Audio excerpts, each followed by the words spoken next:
നമസ്കാരം, പ്രവാസി മലയാളിയിലേക്ക് ഏവർക്കും സ്വാഗതം.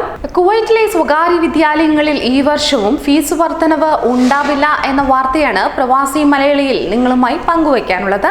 വാർത്തയിലേക്ക്.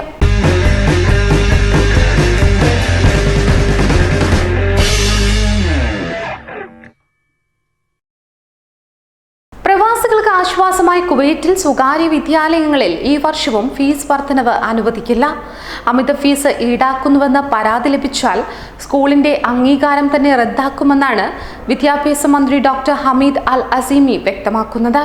മന്ത്രാലയത്തിന് കീഴിലെ സ്വകാര്യ വിദ്യാഭ്യാസ വകുപ്പ് അംഗീകരിച്ച നിരക്കിൽ മാത്രമേ ട്യൂഷൻ ഫീസ് ഈടാക്കാനാകൂ. അമിത ഫീസ് ഈടാക്കുന്നുവെന്ന പരാതി ലഭിച്ചാൽ സ്കൂളിന്റെ അംഗീകാരം അങ്ങനെ റദ്ദാക്കും. മന്ത്രാലയം അംഗീകരിച്ച ഫീസിനു പുറമെ ഏതെങ്കിലും പേരിൽ സ്കൂൾ അധികൃതർ പണം സ്വീകരിക്കാൻ പാടില്ല എന്നും അദ്ദേഹം വ്യക്തമാക്കി. ഫീസ് വർധനവ് വിലക്കി കഴിഞ്ഞ വർഷം മന്ത്രാലയം കൈക്കൊണ്ട തീരുമാനം പുതിയ അധ്യയന വർഷത്തിലും നിലനിൽക്കുന്നതാണ്.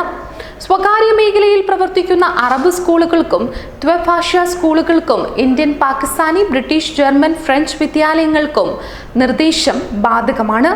ഇത്തരം സ്കൂളുകൾ ഫീസ് വർദ്ധിപ്പിക്കുന്നില്ല എന്ന് ഉറപ്പാക്കാൻ സ്വകാര്യ വിദ്യാഭ്യാസ ഡയറക്ടറേറ്റിലെ സാമ്പത്തിക കാര്യ വകുപ്പിന് ഇതിനോടകം നിർദ്ദേശവും നൽകിക്കഴിഞ്ഞു.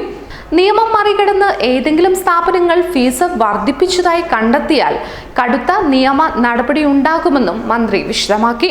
എന്തായാലും പ്രവാസികൾക്ക് ആശ്വാസകരമായ ഒരു വാർത്ത തന്നെയാണ് കുവൈറ്റ് അധികൃതരുടെ ഭാഗത്തു നിന്നും ഇപ്പോൾ ഉണ്ടായിരിക്കുന്നത്. മറ്റൊരു പ്രവാസി മലയാളി വാർത്തയുമായി വീണ്ടും കാണാം. നന്ദി, നമസ്കാരം.